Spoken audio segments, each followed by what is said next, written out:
Unified 911, anong matutulong namin sa'yo? Anya ti maitulong mi ken kapo. Anong may tatabang ko sa Unsay imo? akong ikatabang nimo? Ngini makadabang na misal ka no. Sa anumang wika o dialekto, may tulong na darating sa iyo.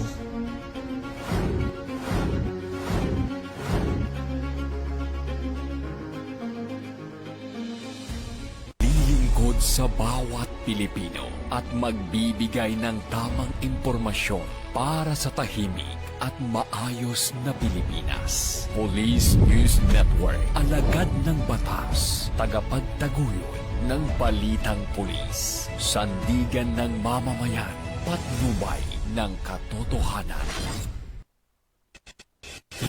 Kampo Krame, maghahatid ng pinakahuling kaganapan at nagbabagang balita. Ito ang PNN Police News Network. At ngayon, ang inyong mga tagapagbalita. Magandang araw, bagong Pilipinas. Kami ang inyong alagad ng batas, tagataguyod ng Balitang Pulis. Ako si Patrolman Josel Atienza Sacmar mula sa Regional Community Affairs and Development Division ng NCRPO. At ako naman po si Patrol Woman Fe Octaviano, maghahatid sa inyo ng tamang balita, kwento ng pulis at serbisyo para sa mamamayan. At ito ang PNP News Online. Ang pangunahing balita ng Police News Network, alagad ng batas, tagataguyod ng Balitang Pulis.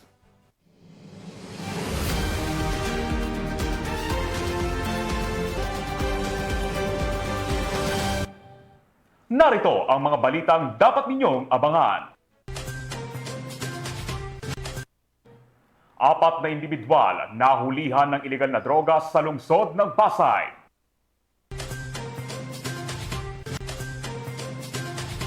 Mahigit 6 na milyong pisong halaga ng smuggled na sigarilyo nasabat sa 8 suspects sa Palawan. At top 1 most wanted person, arestado sa kasong 4 counts of qualified trafficking in persons sa Bohol.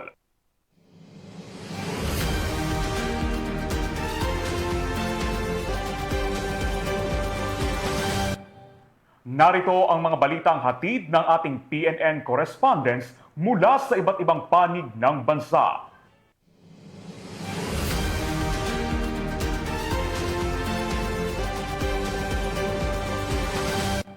Simulan natin ang balita mula sa bahagi ng Luzon.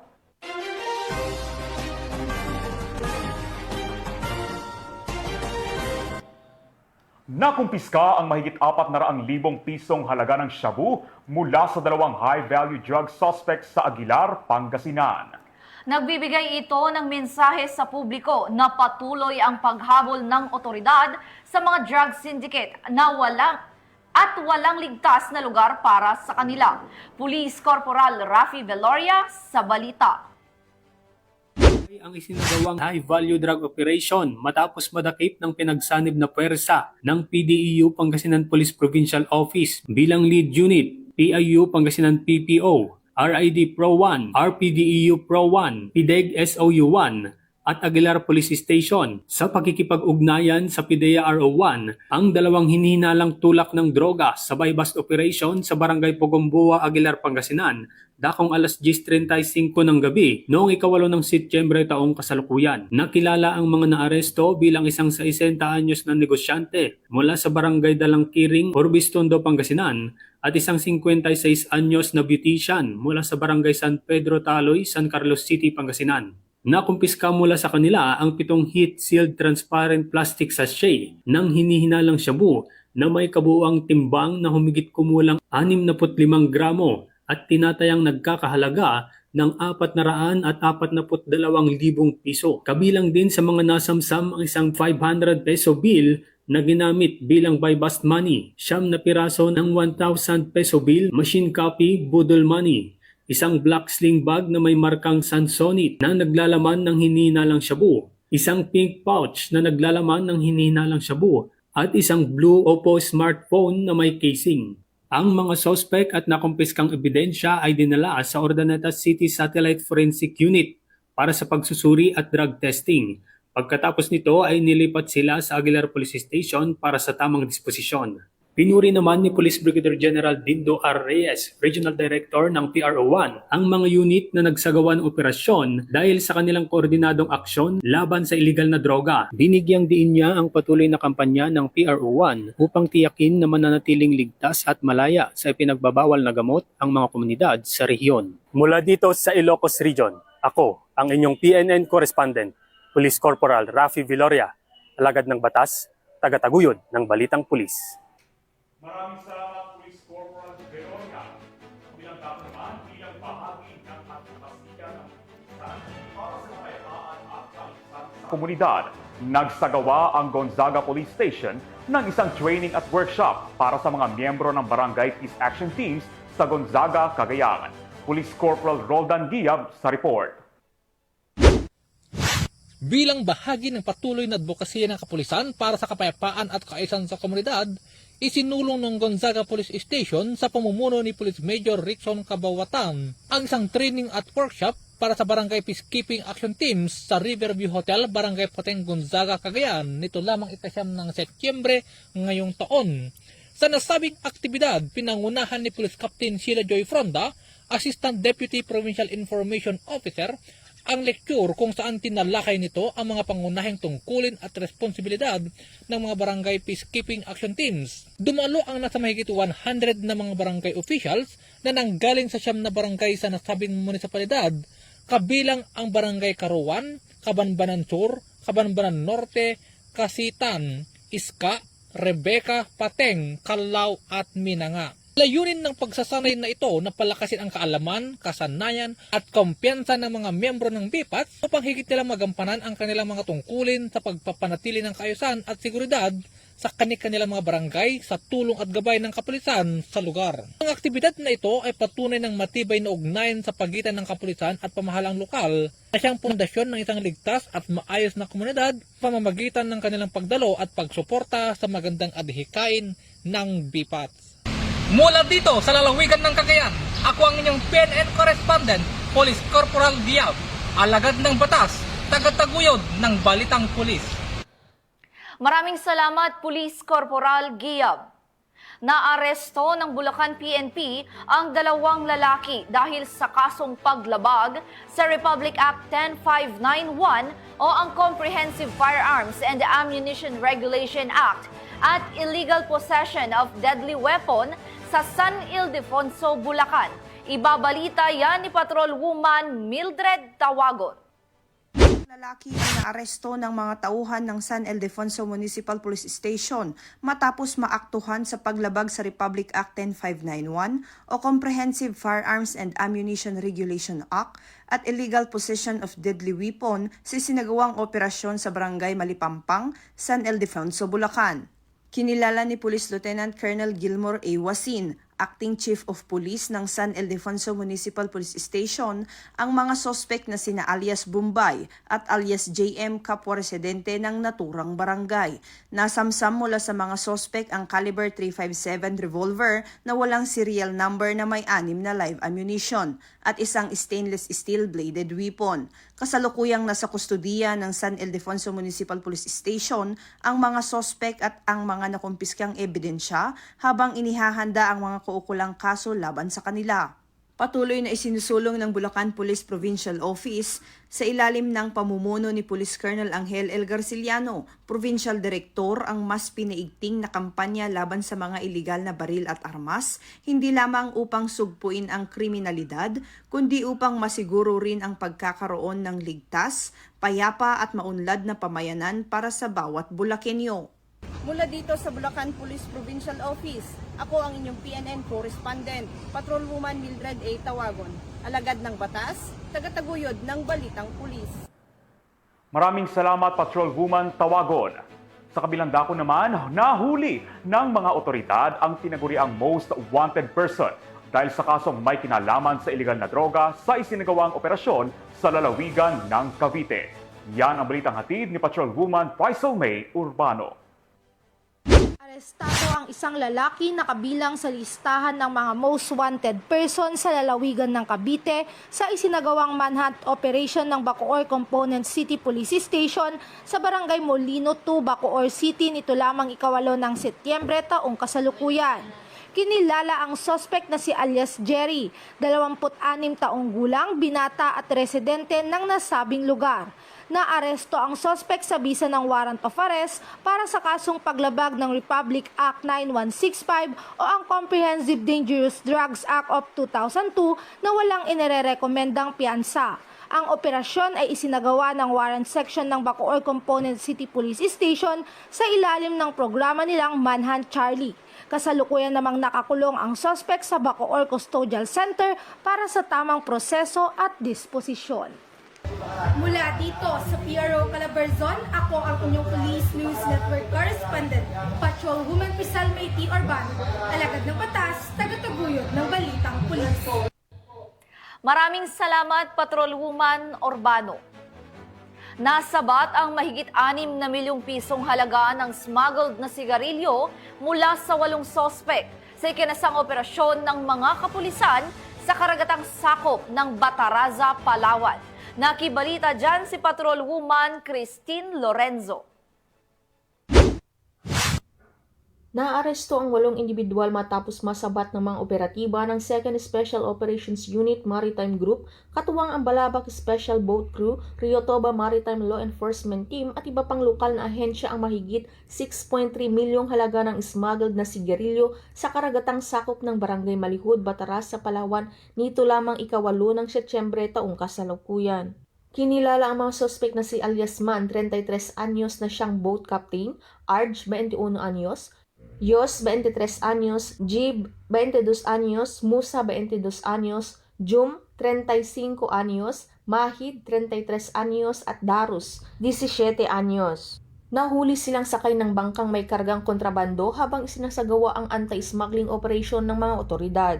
Na-recover mula sa kanila ang 380 kahon na New Berlin cigarette na may halagang 6,080,000 pesos at 10 kahon ng Fort cigarette na nagkakahalaga ng 315,000 pesos na may kabuang halagang 6,395,000 pesos. Ang mga nasabing produkto ay walang kaukulang permit mula sa pamahalaan at hindi rin naglalaman ng graphics health warning na malinaw na paglabag sa umiiral na batas. Dinala ang mga sospek at nakumpiskang ebidensya sa tanggapan ng Balabac SBC, Brooks Point Annex para sa kaukulang dokumentasyon at disposisyon. Patuloy namang pinapaigting ng Maritime Group ang kanilang operasyon laban sa smuggling at iba pang uri ng iligal na aktibidad sa karagatan upang mapanatili ang kaayusan, kapayapaan at seguridad sa buong bansa. Mula dito sa Home of the Police, Eco Warriors, Calapan City, Oriental, Mindoro, ako ang inyong PNN Correspondent, Patrolwoman Christine Lorenzo, alagad ng batas, tagataguyod ng balitang pulis. Maraming salamat, Patrolwoman Lorenzo. Walang kawala sa batas ang tinaguriang #1 most wanted person municipal level dahil sa kasong qualified rape of a minor sa Kibungan, Benguet. Narito ang balita mula kay Patrolwoman Jessipel Moyaw. Isang #1 municipal level most wanted person matapos isagawa ang operasyon ng mga tauhan ng Kibungan Municipal Police Station sa Kibungan, Benguet noong 9 ng Setyembre taong kasalukuyan. Kinilala ang suspect bilang isang 51 taong gulang na magsasaka, may asawa at residente rin ng naturang bayan. Siya ay naaresto sa bisa ng warrant of arrest para sa kasong qualified rape of a minor na inilabas ng Regional Trial Court La Trinidad, Benguet noong 5 ng Setyembre taong kasalukuyan. Walang piyansa ang inirekomenda sa kaso.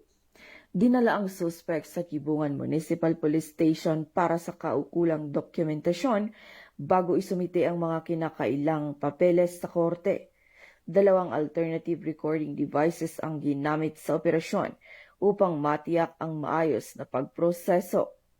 Ang matagumpay na pag-aresto ay nagpapakita ng konkretong pagpapatupad ng agresibong kampanya laban sa kriminalidad at pagsasakatuparan ng epektibong batas para mapanatili ang seguridad at kapayapaan ng bawat pamayanan.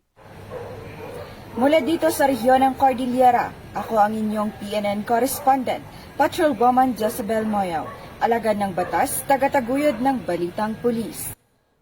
Maraming salamat, Patrolwoman Moya. Naaresto ng mga kapulisan ang 4 na individual matapos mahulian ng iligal na droga sa ikinasang operasyon sa Barangay 10, Zone 4, Lungsod ng Pasay. Ang kabuuan ng balita mula kay Patrolwoman Ivy Corporal. Arestado ang 4 na lalaki sa isinagawang bypass operation ng pinagsanib na puwersa ng Station Drug Enforcement Unit ng Pasay City Police Station at Philippine Drug Enforcement Agency bandang alas 8:45 ng gabi sa Barangay 10, Zone 4, Lungsod ng Pasay nitong Setyembre 8 taong kasalukuyan. Kinilala ang mga sospek na sina alias John Paul, 43 anyos, alias Tibbs, 46 anyos, alias Boy Boy, 39 anyos, at alias Echo, 44 anyos at parehong mga residente ng Pasay City. Nakumpiska sa operasyon ang 6 na pirasong plastic sachet ng hinihinalang shabu na may standard drug price na 34,000 pesos. Isang pirasong aluminum foil, isang rolyo ng aluminum foil tutor at isang neon green na disposable lighter. Kasalukuyang nasa kustodiya ng Station Drug Enforcement Unit ang mga naarestong sospek para sa dokumentasyon habang ang mga nakumpiskang ebidensya ng droga ay isinumiti sa Southern Police District Forensic Unit para sa pagsusuri. Sila ay mahaharap sa kasong paglabag sa Republic Act 9165 o mas kilala bilang Comprehensive Dangerous Drug Act of 2002. Mula dito sa Camp Bagong Diwa, Bikutan, Taguig City, ako po ang inyong PNN correspondent, Patrolwoman Ivy Corporal, alagad ng batas, tagataguyod ng Balitang Pulis. Maraming salamat, Patrolwoman Corporal. Nagsagawa naman ng venue walkthrough at inspeksyon ang Police Regional Office 5 bilang paghahanda sa Peña Francia Festival sa Basilica Menore, Barangay Balatas, Naga City. Patrolwoman Carmela Panganiban, ibalita mo. Bahagi ng paghahanda para sa Peña Francia Festival security coverage, isinagawa ang venue walkthrough at inspeksyon sa Basilica Menore, Barangay Balatas, Naga City. Pinangunahan ni na Police Colonel Edward D. Quijano, Chief ng ROD, at Police Colonel Gilbert Fareñas, Officer in Charge ng Naga City Police Office ang nasabing walkthrough. Matapos ang inspeksyon, isinagawa ang isang debriefing session upang ripasuhin ang mga natuklasan, matugunan ang mga kakulangan sa operasyon at tapusin ang mga estratehiya para sa deployment, koordinasyon at resource mobilization.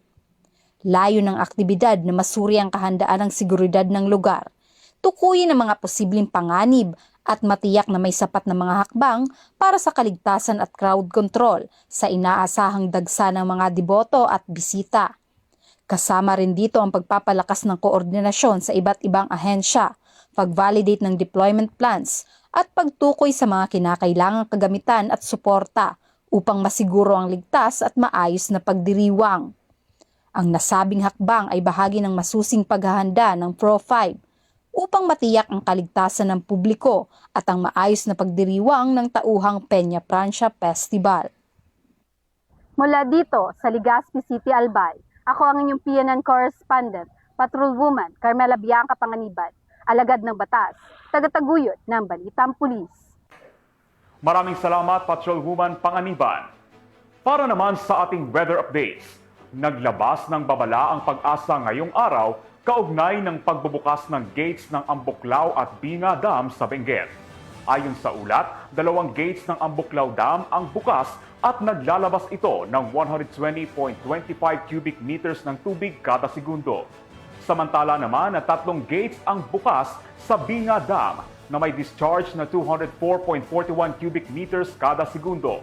Posibleng maapektuhan ng pagbuhos ng tubig ang barangay Ambuklao sa Bukod. Gayon din ang mga barangay ng Dalupirip at Tinongdan sa bayan ng Itogon. Bagaman isa lamang ang naitalang milimeter ng ulan sa nakalipas na 24 oras, inaasahang tataas ito sa 5 hanggang 15 milimetro sa susunod na araw.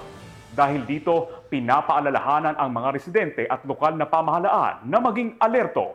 Iwasan ang paglapit sa ilog at sundin ang mga abiso ng kinauukulan para sa kaligtasan ng lahat.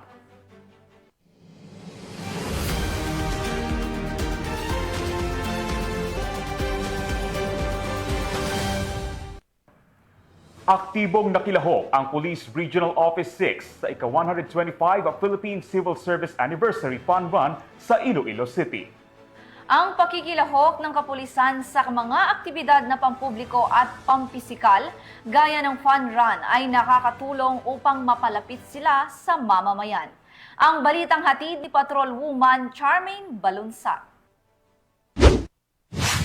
Sa isang selebrasyon ng 125th Philippine Civil Service Anniversary, aktibong lumahok ang mga kapulisan ng Police Regional Office 6 sa pamumuno ni Police Brigadier General Josefino D. Ligan, kasama ang kanilang opisyal na mascot na si Patrolman Delgado sa isang fun run noong ika-7 ng Setyembre taong kasalukuyan na ginanap sa Iloilo Freedom Grandstand, Mueloni, Iloilo City.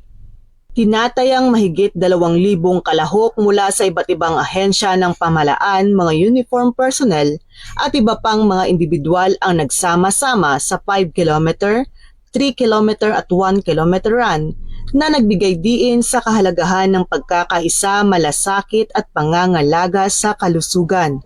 Ang inisyatibang ito ay bahagi ng adhikain na suportahan ang pamanang lingkod bayani program na tumutulong sa pamilya ng mga civil servants na nag-alay ng kanilang buhay sa pagtupad ng kanilang mga tungkulin. Ang paglahok ng Pro-6 sa ganitong aktibidad ay patunay ng kanilang matatag na dedikasyon hindi lamang sa usapin ng seguridad kundi maging sa pagsuporta sa pagsulong at paghubog ng malusog na pangangatawan na mahalaga upang maisakatuparan nila ang kanilang misyon sa paglilingkod sa bayan. Patuloy ang Police Regional Office 6 sa kanilang pagsuporta sa mga ganitong uri ng aktibidad na hangaring mapatibay ang ugnayan ng kapulisan at mamamayan tungo sa isang ligtas, masigla at mas maunlad na komunidad. Mula dito sa Police Regional Office 6, ako ang inyong Police News Network Correspondent, Patrolwoman Charmaine Balunsat, alagad ng batas, tagataguyod ng Balitang Pulis. Maraming salamat, Patrolwoman Balunsa. Hawak na ng mga kapulisan ang tinaguriang top 1 most wanted person sa bisa ng warrant of arrest dahil sa kaso nitong 4 counts ng qualified trafficking in person. Maaresto ng mga otoridad sa Purok 5, Barangay Binaliw, Katigbian, Bohol nito lamang nakaraan. Kinilala ni Police Lieutenant Adriel John I. Francisco, Chief of Police ng Bilar Municipal Police Station, Bohol Police Provincial Office, ang suspect na si alias Jane, 26 anyos, na residente ng nabanggit na lugar. Magandang araw po sa inyo lahat. Ako si Police Lieutenant Adriel John Igana Francisco, Officer in Charge sa Bilar Municipal Police Station, in supervision of our Provincial Director, Police Colonel Arnel Banson. Nais po namin ipaalam na aresto ng ating kapulisan sa Bilar ang top 1 municipal most wanted person sa paglabag sa Republic Act 9208 o trafficking in person. Sa pamamagitan ng masusing operasyon ng ating kapulisan, ang suspect ay naaresto at nasa kustodya na ng ating himpilan upang harapin ang kanyang mga kaso. Nasabing suspect ay naharap sa 4 counts of qualified trafficking in relation to Republic Act 7610 at 4 counts of qualified trafficking na inilabas ng RTC Branch 1, Batuan City, Agusan del Norte. Ang kanyang pagkakaaresto ay patunay lamang na walang makakapagtago at makakatakas ang sinuman sa ating batas. Para sa publiko, pinapaalalahanan natin ang lahat na huwag masangkot sa anumang uri ng krimen sapagkat may katumbas at karampatang parusa ang inyong mga gagawin. Hinihikayat ko ang ating mga kababayan na makipagtulungan sa mga otoridad kung may nalalaman kayong mga kahina-hinalang aktibidad o mga tao na posibleng sangkot sa anumang uri ng krimen ay ipagbigay alam lamang sa pinakamalapit na istasyon. Dahil kami sa PNP, lalo sa Bilar Municipal Police Station, ay patuloy ang kampanya para sa ligtas, mapayapa at maayos na pamayanan. Dahil kay Francisco, Bilar protektado. Kasalukuyang nasa kustudiya ng Bilar MPS BPPO ang suspect para sa dokumentasyon at tamang disposisyon. Sa ilalim ng 7-point agenda ni Acting Chief PNP, Police Lieutenant General Jose Melencio C. Nartates Jr., buong determinasyon ng mga kapulisan ng Bilar Bohol sa pagtugis sa mga may sala sa batas upang mapanatili ang kaayusan at kaligtasan ng komunidad dahil sa bagong Pilipinas, ang gusto ng pulis, ligtas ka. Mula dito sa Central Visayas, ako yung Police News Network Correspondent, Patrolwoman Judith Ticanor, alagad ng batas, tagataguyod ng Balitang Pulis. Maraming salamat, Patrolwoman Nicanor. Sa bisa ng warrant of arrest, inaresto ng mga otoridad ang isang top 9 regional most wanted person dahil sa kasong panggagahasa sa Allen, Northern Samar. Patrolwoman Maria Elena Singian, ibalita mo. Ng mga autoridad ang tinaguriang top 9 regional most wanted person na may kasong rape matapos mahuli sa barangay Kinabranan 2, Allen, Northern Samar. Naaresto ang akusado bandang alas 9:35 ng umaga ng mga tauhan ng 804th Maneuver Company Regional Mobile Force Battalion 8 kasama ang Allen Municipal Police Station, Provincial Intelligence Team Northern Samar, Regional Intelligence Unit 8, Maritime Law Enforcement Team Northern Samar at Northern Samar Provincial Highway Patrol Team sa bisa ng warrant of arrest para sa kasong rape na walang inirekomendang piyansa. Dinala ang akusado sa Allen MPS para sa kukulang dokumentasyon at tamang disposisyon. Ang ating kapulisan ay patuloy na maglulunsad ng mga operasyon para mahuli ang mga taong may pananagutan sa batas upang maihatid ang hustisya sa kanilang mga naging biktima at mapanatili ang kaayusan at kaligtasan ng ating komunidad tungo sa minimithi natin na bagong Pilipinas. Mula dito sa Eastern Visayas, ako ang inyong PNN Correspondent, Patrolwoman Singian, alagad ng batas, tagataguyod ng Balitang Pulis. Maraming salamat, Patrolwoman Singian.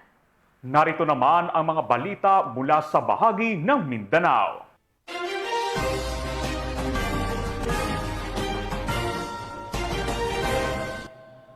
Nakiisa ang Zamboanga City Police Office sa isinagawang ika-12 anibersaryo ng Zamboanga Siege na ginanap sa Zamboanga City. Isa rin itong pagpupugay sa mga pulis, sundalo at sibilyan na nagbuwis ng buhay upang maibalik ang kapayapaan sa lungsod. Ang buong detalye ng report mula kay Patrolwoman Joyce Abyo. Sa paggunita ng ika-12 anibersaryo ng Zamboanga Siege na naganap noong September 9, 2013, nagtipon ang mga kapulisan ng Zamboanga City Police Office sa pangunguna ni Police Colonel Fidel B. Portalesa Jr., City Director, kasama ang pamahalang lokal ng Zamboanga City na pinamunuan ni Honorable Kimir Adan Olaso, alkalde ng lungsod, at iba pang ahensya ng pagpapatupad ng batas nito lamang September 9, 2025. Sa seremonya, isinagawa ang wreath-laying at 21 gun salute bilang pagbibigay pugay sa mga bayani na buong tapang ni pinagtanggol ang lungsod laban sa pag-atake ng MNLF. Ang Zamboanga Siege ay tumagal ng 21 araw kung saan 38 katao ang nasawi, maraming tahanan ang nawasak, libo-libo ang lumikas at nag-iwan ng malalim na sugat sa mga Zamboangenyo. Kita po natin dito sa Zamboanga City, hindi lamang po natin kino-commemorate po yung nangyari pong labanan o digmaan, but yung unity po ng bawat mamamayan dito sa Zamboanga, kahit anong tribo pa tayo, kahit anong lahi pa tayo, kahit anong religion natin, ay nagkakaisa po ang mamamayan dito sa Zamboanga City. At ang Philippine National Police po, ang Zamboanga City Police Office po ay talagang sumusuporta at gagawin po lahat para ma-maintain po yung peace and order dito sa Zamboanga City. Mula rito sa Zamboanga Peninsula, ako ang inyong PNN Correspondent, Patrolwoman Joyce Abyog, alagad ng batas, tagataguyod ng Balitang Pulis. Maraming salamat, Patrolwoman Abyog.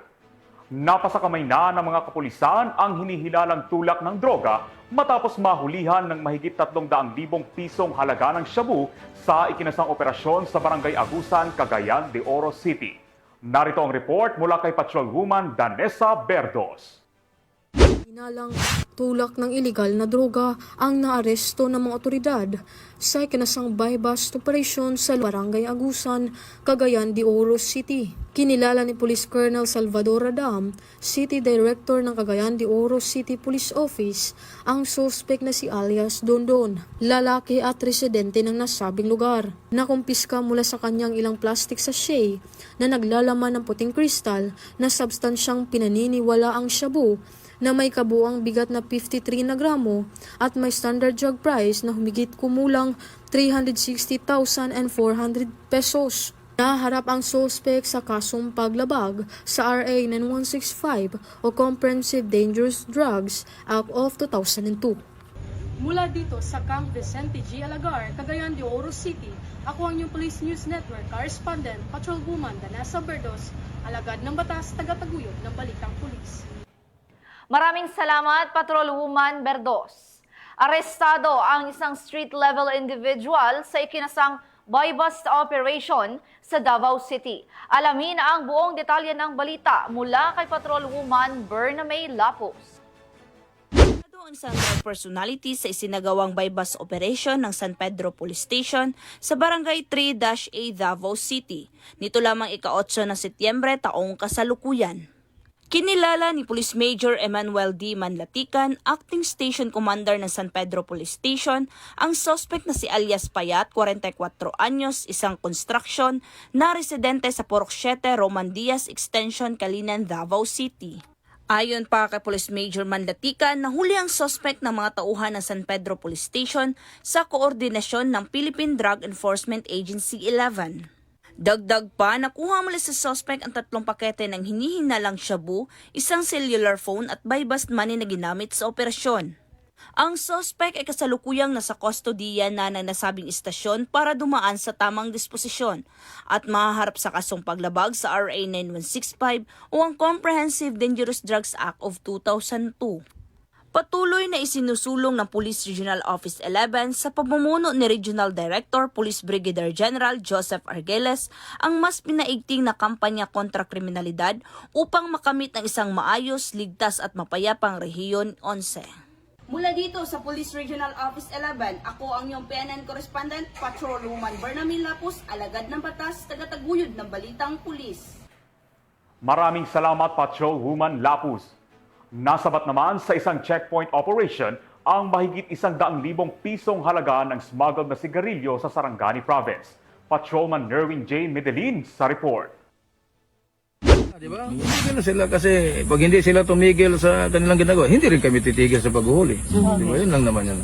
Iyan ang naging babala ni Regional Director Police Brigadier General Arnold P. Argente matapos masabat ng mga tauhan ng 2nd Sarangani Provincial Mobile Force Company ang nasa mahigit 117,000 pesos na halaga ng smuggled na sigarilyo sa isang checkpoint operation sa Barangay Pinol, Maitum, Sarangani Province nitong Setyembre 9, 2025. Kinilala ang driver ng sasakyan sa alias na Ed na nasa 8 gulang at residente ng Maitum, Sarangani. Lumalabas sa investigasyon na mula pa ang sospek sa Palimbang Sultan Kudarat at patungo sa Maitum nang maharang sa naturang checkpoint.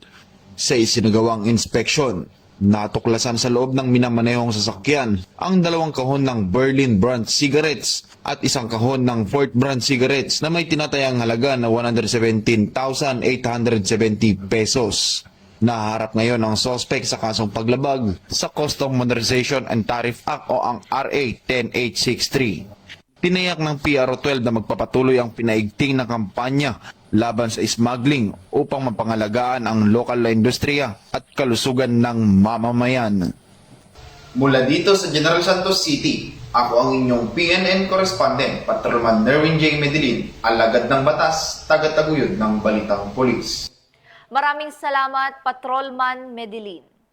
Patay ang 2 binatilyo sa nangyaring vehicular accident kung saan nagsalpukan ang mga sasakyan nito sa Dato Odin, Maguindanao del Sur. Alamin ang mga naging kaganapan ng balita mula kay Patrolwoman Maricris Algabre.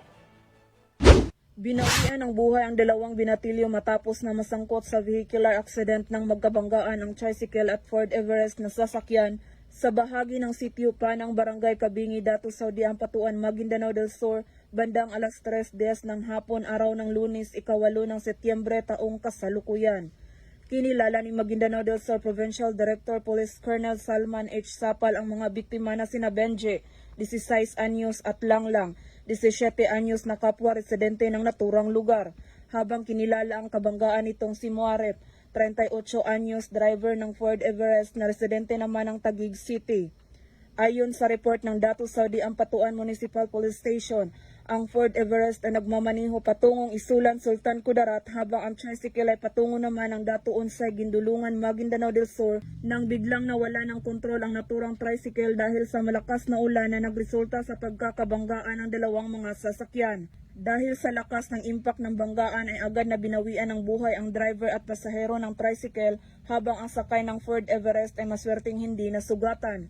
Ang dalawang bangkay ng biktima ay agad din kinuha ng kanilang mga kamag-anak upang mabigyan ng agarang atensyon alinsunod sa paniniwalang Islam.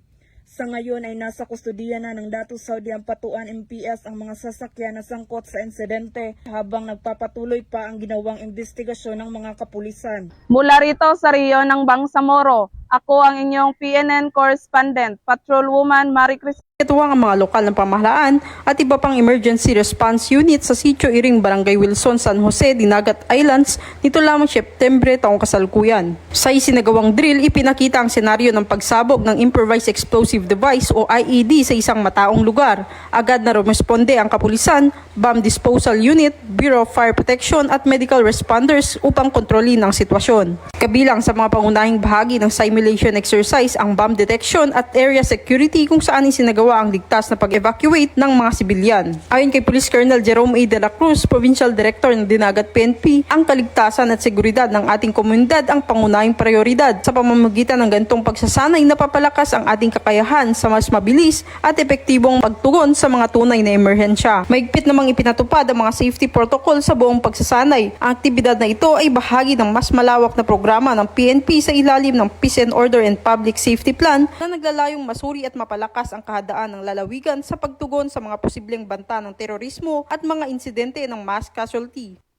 Mula dito sa Police Regional Office 13, ako ang iyong PNN correspondent, Patrolwoman Karen A. Malilin, alagad ng batas, tagataguyod ng Balitang Pulis. Maraming salamat, Patrolwoman Malilin. At yan ang mga balitang nakalap ng ating PNN correspondents mula sa Luzon, Visayas at Mindanao, sa ngalan ng pamunuan ng Philippine National Police sa pangunguna ni Acting Chief PNP Police Lieutenant General Jose Melencio Corpuz Nartates Jr. at sa pamumuno ni President Ferdinand Bongbong Marcos Jr., kami ay maglilingkod sa bawat Pilipino at magbibigay ng tama at balanseng balita sa bagong Pilipinas. Mula rito sa tanggapan ng tagapag-ugnay ng Pambansang Pulisya, kami ang inyong alagad ng batas, tagataguyod ng Balitang Pulis, Patrolman Josel Atienza Sacmar ng Regional Community Affairs and Development Division ng NCRPO. At ako naman si Patrolwoman Fe Octaviano, maghahatid sa inyo ng tamang balita, kwento ng pulis at serbisyo para sa mamamayan. At ito ang PNP News Online, ang pangunahing balita ng Police News Network.